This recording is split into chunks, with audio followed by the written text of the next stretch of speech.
नमस्कार, मैं हूं शशि। आइए झारखंड के टॉप 25 प्रमुख खबर जानते हैं।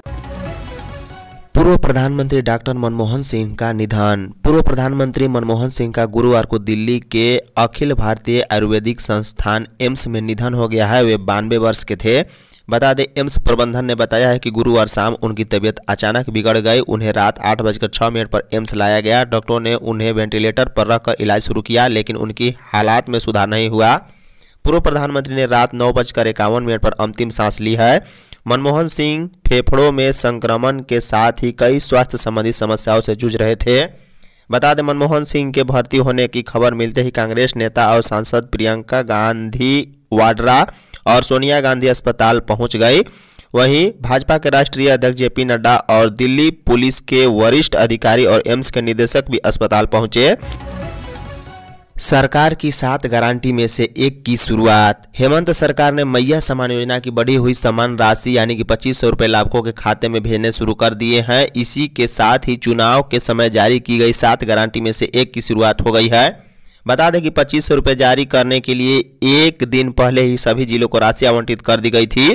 झारखंड विधानसभा चुनाव के पूर्व ही हेमंत सोरेन सरकार ने दिसंबर महीने से मैया सम्मान योजना की राशि 1000 से बढ़ाकर 2500 रुपये करने की घोषणा की थी।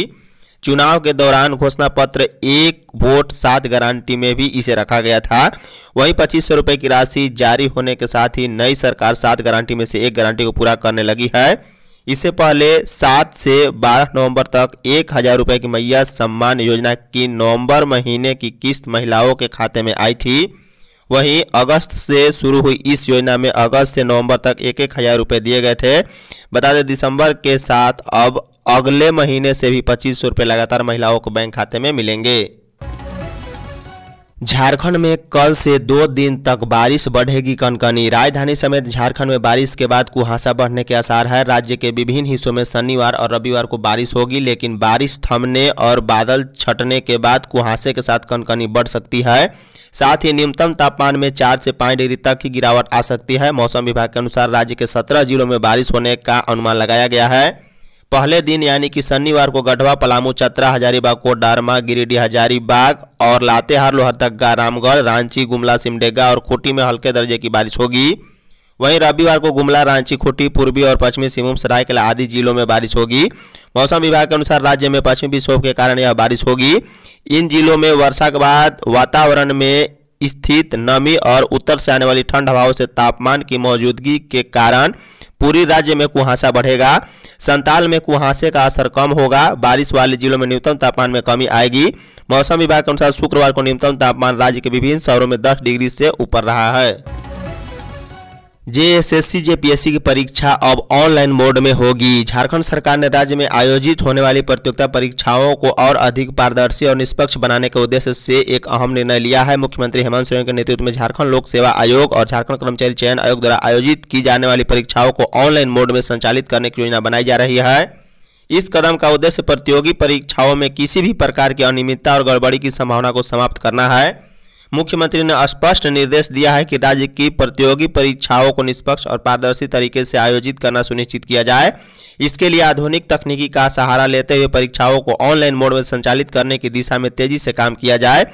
जेपीएससी और जेएसएससी को निर्देशित किया गया है कि वे इस बदलाव के लिए सभी आवश्यक तैयारी करें और ऑनलाइन परीक्षा प्रणाली को जल्द से जल्द लागू करें। इस संदर्भ में मुख्यमंत्री हेमंत सोरेन ने कहा है कि नियुक्तियों से संबंधित प्रतियोगी परीक्षाओं में गड़बड़ी की कोई गुंजाइश नहीं होनी चाहिए। जयराम महतो समेत 7 पर केस दर्ज, चोरी का लगा आरोप। झारखंड लोकतांत्रिक क्रांतिकारी मोर्चा जेएलकेएम के विधायक जयराम महतो और उनके 6 समर्थकों पर सीसीएल क्वार्टर पर कब्जा करने और चोरी का मुकदमा दर्ज किया गया है। डुमरी विधायक जयराम महतो और उनके समर्थकों पर बोकारो जिले के चंद्रपुरा थाना में प्राथमिकी दर्ज कर ली गई है। मामला सीसीएल ढोरी प्रक्षेत्र की मकोली सेंट्रल कॉलोनी में क्वार्टर नंबर D/02 पर अवैध रूप से कब्जा करने और चोरी का है। सीसीएल ढोरी क्षेत्र के सुरक्षा पदाधिकारी सुरेश कुमार सिंह ने चंद्रपुरा थाना में एक आवेदन दिया है, जिसमें कहा गया है कि 25 दिसंबर 2024 की शाम 5:30 बजे सूचना मिली है कि मकोली स्थित क्वार्टर पर अज्ञात लोग कब्जा कर रहे हैं। क्वार्टर में रह रहे प्रशिक्षु पदाधिकारियों के सामान हटाकर पदाधिकारियों को आवास से भगाया जा रहा है। सूचना के आधार पर सीसीएल ढोरी के सुरक्षा पदाधिकारी ने सीसीएल के सुरक्षा पदाधिकारी शीलचंद्र प्रधान, सुरक्षा प्रहरी कृपाल सिंह, अनामन वरिस और Manik Dirar, home guard Jitendra Kumar Rajak, CISF inspector AK Singh के साथ वहां पहुंचे तो देखा है कि 25 से 30 अज्ञात लड़के क्वार्टर के अंदर घुसे हैं। सीएम हेमंत ने स्वास्थ्य व्यवस्था को लेकर की हाई लेवल मीटिंग। मुख्यमंत्री हेमंत सोरेन गुरुवार को झारखंड मंत्रालय में राज्य के स्वास्थ्य व्यवस्था को लेकर अधिकारियों के साथ उच्च स्तरीय बैठक की है। सीएम ने रांची के रीडेवलपमेंट प्लान तथा यातायात व्यवस्था को लेकर भी संबंधित अधिकारियों को कई निर्देश दिए हैं। सीएम हेमंत सोरेन ने कहा है कि राज्य के सभी मेडिकल कॉलेज एवं अस्पताल तथा जिला अस्पतालों का हेल्थ सर्किट बनाया जाए ताकि जरूरी के हिसाब से मरीजों को एक अस्पताल से दूसरे अस्पताल में शिफ्ट किया जा सके। इससे किसी एक अस्पताल पर मरीजों का ज्यादा दबाव नहीं पड़ेगा। इसके लिए जरूरी है कि सभी अस्पतालों में इलाज की बेहतर सुविधा उपलब्ध होनी चाहिए। मुख्यमंत्री स्वास्थ्य, चिकित्सा, शिक्षा एवं परिवार कल्याण विभाग के अधिकारियों के साथ उच्च स्तरीय समीक्षा बैठक कर रहे थे। लाभुकों को समय पर योजनाओं का लाभ सुनिश्चित करें, मंत्री दीपिका। गिरिडीह जिले में ग्रामीण विकास और पंचायती राज मंत्री दीपिका पांडे सिंह की अध्यक्षता में विभिन्न विकास योजनाओं की समीक्षा बैठक हुई। मंत्री ने ग्रामीण विकास व पंचायती राज विभाग की ओर से संचालित विकास योजनाओं की अद्यतन स्थिति की जानकारी ली। योजनाओं में तय लक्ष्य के अनुरूप प्रगति सुनिश्चित करने के सख्त निर्देश दिए हैं। प्राथमिकता के साथ ग्रामीण विकास व पंचायती राज विभाग के तहत संचालित योजनाओं का समय पर लाभ दिलाना सुनिश्चित होनी चाहिए। मंत्री ने डीडीसी से सभी बिंदुओं पर विचार विमर्श करते हुए योजनाओं के क्रियान्वयन से पूरी पारदर्शिता बरतने की बात कही। समीक्षा बैठक के दौरान उन्होंने मनरेगा, अबुआ आवास योजना तथा मैया समान योजना समेत कई योजनाओं की विस्तृत समीक्षा कर संबंधित अधिकारियों को जरूरी निर्देश दिए हैं। साहेबगंज सदर अस्पताल में बंद है अल्ट्रासाउंड सेवा। साहेबगंज सदर अस्पताल में पिछले 1.5 माह से शहरी व ग्रामीण क्षेत्र से आए मरीजों को अल्ट्रासाउंड की सेवा नहीं मिल पा रही है। कारण है कि अल्ट्रासाउंड मशीन विगत 1.5 माह से खराब पड़ा हुआ है। इसके कारण अल्ट्रासाउंड कक्ष के दरवाजा पर ताला लटका हुआ है, साथ ही दीवार पर नोटिस चिपकाया हुआ है। इसमें लिखा है कि अल्ट्रासाउंड मशीन खराब रहने के कारण अल्ट्रासाउंड नहीं हो रहा। वहीं सदर अस्पताल में विगत दिनों से अल्ट्रासाउंड नहीं होने से गर्भवती महिलाओं के अलावा आम लोगों को पैसा लगाकर बाहर के निजी क्लिनिक में अल्ट्रासाउंड कराना पड़ रहा है। इस संबंध में सदर अस्पताल के चिकित्सक डॉक्टर रणविजय कुमार ने कहा है कि अल्ट्रासाउंड मशीन के प्रोब में खराबी के कारण लगभग 1.5 माह से अल्ट्रासाउंड नहीं हो पा रहा है। टेक्नीशियन आकर मशीन को 2-4 दिनों में ठीक कर देने की बात कही है। जल्द ही अल्ट्रासाउंड मशीन को ठीक होने के बाद अल्ट्रासाउंड की सेवा प्रारंभ कर दी जाएगी। रघुवर दास बोले, पार्टी जो जिम्मेदारी देगी उसे निभाएंगे। झारखंड के पूर्व मुख्यमंत्री रघुवर दास गुरुवार को देर शाम रांची पहुंचे। रांची एयरपोर्ट पर ढोल नगाड़ों के साथ कार्यकर्ताओं ने उनका जोरदार स्वागत किया। एयरपोर्ट पर पत्रकारों से बातचीत में उन्होंने कहा है कि हम भाजपा के आम कार्यकर्ता है, पार्टी की सेवा के लिए हमेशा तैयार रहते हैं। 1980 से भाजपा के कार्यकर्ता रहे हैं। पार्टी जो भी जिम्मेदारी देगी उसे निभाएंगे। उड़ीसा के राज्यपाल पद से इस्तीफा के बाद रघुवर दास पहली बार रांची पहुंचे थे। उन्होंने कहा है प्रधानमंत्री नरेंद्र मोदी और गृह मंत्री अमित शाह ने उन्हें उड़ीसा की जनता की सेवा का मौका दिया, इसके लिए उनका आभार। कहा है कि उड़ीसा में 14 माह के कार्यकाल में पीपुल गवर्नर के तौर पर काम किया। एयरपोर्ट पर स्वागत करने वालों में राज्यसभा सांसद आदित्य साहू, विधायक सीपी सिंह, संजय जायसवाल समेत बड़ी संख्या में कार्यकर्ता मौजूद थे। स्कूली खेलों में कोताही बर्दाश्त नहीं होगी। नए साल के जनवरी में होने वाले 68वीं राष्ट्रीय स्कूली खेल की मेजबानी को लेकर झारखंड शिक्षा परियोजना परिषद के राज्य शिक्षा परियोजना निदेशक शशि रंजन की अध्यक्षता में एक उच्च स्तरीय बैठक हुई है। इसमें राज्य कार्यक्रम पदाधिकारी धीरसेन सोरेंग के अलावा खेल आयोजन से जुड़ी सभी समितियों के पदाधिकारी, खेल कोषांग से जुड़ी शिक्षकों ने भाग लिया। शशि रंजन ने पदाधिकारियों को खेल आयोजन की तैयारी में जुट जाने का निर्देश दिया। उन्होंने कहा है कि अब आयोजन में कुछ ही समय शेष रह गए हैं, ऐसे में हर पदाधिकारी की जवाबदेही तय है, कोई कोताही बर्दाश्त नहीं की जाएगी। उन्होंने कहा है कि सभी पदाधिकारी खेल आयोजन को भव्य और ऐतिहासिक बनाने के लिए अपने अपने स्तर से जो भी कमियां दिखे उसे समय रहते निष्पादित करें। उन्होंने कहा है कि वे आयोजन के दौरान अवांछित हलचल और गतिविधियों पर सतर्कता से नजर बनाए रखें। यह सुनिश्चित करें कि विभिन्न राज्यों से टीमें अपने टीम मैनेजर और संपर्क अधिकारी के साथ रहे, संसाधनों की अनावश्यक बर्बादी न हो। उन्होंने कहा है कि आयोजन से राज्य की प्रतिष्ठा जुड़ी है, ऐसे में खिलाड़ी और प्रतिभागियों को किसी तरह की कोई परेशानी न हो। गुमला में वृद्ध को जलती चिता पर फेंका, जिंदा जलाया। गुमला जिला मुख्यालय से 25 किलोमीटर दूर कोराम्बी गांव में बुधवार शाम दिल दहला देने वाली घटना हुई है, जहां जमीन विवाद में मां बेटे ने मिलकर 60 साल के एक वृद्ध बुद्धेश्वर उरांव को जलती चिता में फेंककर जिंदा जला दिया। पुलिस ने एक आरोपी झरी उरांव को गिरफ्तार कर लिया है, वहीं उसका बेटा कर्मपाल उरांव फरार है। पुलिस पूरे मामले की जांच में जुट गई है। छानबीन के लिए रांची से फॉरेंसिक टीम भी बुलाई गई है। जानकारी के अनुसार कोराम्बी गांव में बुधवार सुबह चीमा उरांव की पत्नी मंगनी देवी की मौत हो गई।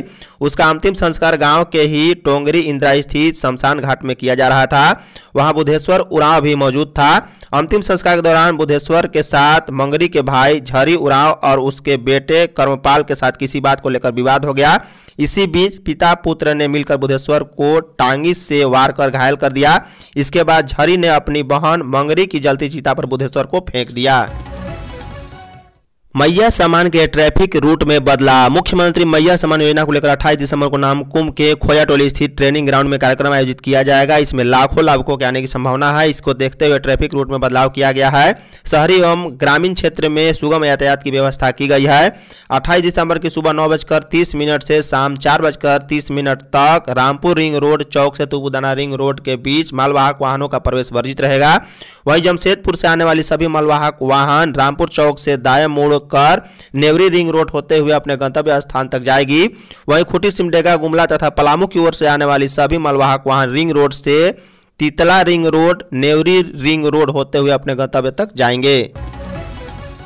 झारखंड में निकलेगी 26,000 शिक्षकों की भर्ती। मंत्री स्कूली शिक्षा मंत्री रामदास सोरेन ने कहा है कि केंद्र की नई पोस्ट फेल नीति झारखंड में भी लागू होगी। नई नीति के स्वरूप पर चर्चा के बाद इसे लागू किया जाएगा। उलियान कदमा में निर्मल महतो की जयंती पर समाधि स्थल पर श्रद्धा सुमन अर्पित करने के बाद वे पत्रकारों से बात कर रहे थे। उन्होंने कहा कि बच्चे साल भर पढ़ते हैं, उनका आकलन होना चाहिए। शिक्षा को लेकर केंद्र की कई नीतियों को झारखंड सरकार ने लागू किया है। यह पास फेल नीति का नया स्वरूप भी लागू किया जाएगा। सरकारी स्कूलों में गुणवत्तापूर्ण शिक्षा मिले, इसके लिए सरकार पूरी तरह तत्पर है। उन्होंने कहा है कि मैं स्वयं स्कूलों का निरीक्षण कर रहा हूं। अधिकारियों को निर्देश दिए गए हैं कि वे भी स्कूलों का निरीक्षण समय समय पर करते रहे। मंत्री ने शिक्षकों की बहाली पर कहा है कि सुप्रीम कोर्ट का निर्णय साफ होते ही राज्य में 26,000 शिक्षकों की बहाली होगी। झारखंड एनएचएम में होगी 5951 पदों पर नियुक्ति। राष्ट्रीय स्वास्थ्य मिशन के अधीन विभिन्न स्वास्थ्य कार्यक्रमों के सफल संचालन को लेकर झारखंड में रिक्त पड़े 5951 पदों पर नियुक्ति की जाएगी। इसे लेकर झारखंड एनएचएम की ओर से तैयारी शुरू कर दी गई है। मिशन के जिला स्तरीय और राज्य स्तरीय कुल पदों में करीब 42% पद रिक्त पड़े हैं। स्वास्थ्य कार्यक्रमों के सही तरीके से संचालन के लिए इन पदों को भरने की तैयारी है। इसके लिए विज्ञापन भी शीघ्र जारी करने का आदेश दिया गया है। नेतरहाट स्कूल का अधिकारी 50,000 रिश्वत लेते गिरफ्तार। मुख्यमंत्री हेमंत सोरेन के निर्देश के बाद एसीबी की टीम रेस में आ गई है। पलामू एसीबी ने भ्रष्टाचार के खिलाफ बड़ी कार्रवाई करते हुए नेतरहाट आवासीय विद्यालय के प्रशासनिक अधिकारी रोशन कुमार बख्शी को 50,000 रुपये रिश्वत लेते गुरुवार को गिरफ्तार कर लिया। वह बिल निकासी के एवज में पैसे की मांग कर रहा था। भ्रष्टाचार निरोधक ब्यूरो की टीम उन्हें गिरफ्तार करने के बाद आगे की कार्रवाई में जुट गई है। जानकारी के मुताबिक अरविंद यादव नामक व्यक्ति नेतरहाट विद्यालय में दूध सप्लाई करता है। जब दूध सप्लाई करने वाले शख्स को पैसे भुगतान करने की बारी आई तो स्कूल के प्रशासनिक अधिकारी ने इसके बदले में रिश्वत के तौर पर पैसे की मांग की, जिससे वह परेशान हो गया। अंत में उन्होंने तंग आकर स्कूल के अधिकारी रोशन कुमार बख्शी के खिलाफ पलामू एसीबी से शिकायत की थी। मैया सम्मान कार्यक्रम स्थल का डीसी ने किया निरीक्षण। 28 दिसंबर को नामकुम के कुटियाती चौक स्थित आर्मी मैदान में मुख्यमंत्री मैया सम्मान कार्यक्रम का आयोजन किया जाना है। गुरुवार को रांची डीसी मंजुनाथ महांत्री ने जिला प्रशासन के पदाधिकारियों के साथ राज्य स्तरीय कार्यक्रम स्थल का जायजा लिया है। वहीं इस दौरान आवश्यक तैयारी का निरीक्षण करते हुए संबंधित सभी अधिकारियों को सभी तैयारी समय से पूरा करने का निर्देश दिया। डीसी ने कार्यक्रम वाले दिन आवागमन के बेहतर इंतजाम कराने का भी निर्देश दिया ताकि किसी प्रकार आवागमन की समस्या न हो। इस कार्यक्रम में लगभग 4 लाख महिलाओं के शामिल होने की उम्मीद है। मौके पर SDO Utkarsh Kumar, ADM law and order Rajeshwar Nath Alok, city SP Rajkumar Mehta समेत जिला प्रशासन के पदाधिकारी मौजूद थे। जेल में बंद कैदियों को न्यू ईयर गिफ्ट मिला। नए साल में बंदियों को अब 1 दिन के बजाय 4 दिन मांसाहारी भोजन देने की तैयारी में है। इसको लेकर कारा महानिरीक्षक ने एक प्रस्ताव विभागीय मंत्री को सहमति के लिए भेजा है। विभागीय मंत्री मुख्यमंत्री हेमंत सोरेन हैं। उनकी सहमति के बाद फाइल कैबिनेट में जाएगी, जहां से स्वीकृति के बाद इससे संबंधित संकल्प जारी होगा। बता दें, नए प्रस्ताव में बंदियों को पर्याप्त मात्रा में प्रोटीन दिए जाने का जिक्र है। वर्तमान में वर्ष 2012 के डाइट चार्ट के अनुसार बंदियों को भोजन दिया जा रहा है। इसके तहत मांसाहारी बंदी को सप्ताह में 1 दिन 100 ग्राम प्रति बंदी खस्सी का मीट दिया जाता है। राज्य सरकार को भेजे गए नए प्रस्ताव में खस्सी का मीट नहीं दिया जाएगा। इसके बदले में सप्ताह में 3 दिन 200 ग्राम मुर्गा व 1 दिन अंडा प्रतिबंधी दिया जाएगा। वहीं शाकाहारी बंदियों की बात करें तो अब तक शाकाहारी बंदियों को सप्ताह में 500 ग्राम खीर भोजन के साथ देने की व्यवस्था है। अब ऐसे बंदियों को खीर के साथ साथ सप्ताह में 3 दिन 100 ग्राम सोयाबीन बड़ी व 1 दिन पनीर की सब्जी भी दी जाएगी। सीएम हेमंत से मिले सेना के अफसर। सेना के अफसरों ने गुरुवार को मुख्यमंत्री आवासीय कार्यालय में सीएम हेमंत सोरेन से मुलाकात की। मुख्यमंत्री के साथ उनकी शिष्टाचार भेंट थी। इसमें लेफ्टिनेंट जनरल वाइस Alawat, AVSM, YASM, SM, GOC 17 corps एवं major general Paramvir Singh Dangar, BSM, GOC 23 infantry division शामिल है। धन्यवाद।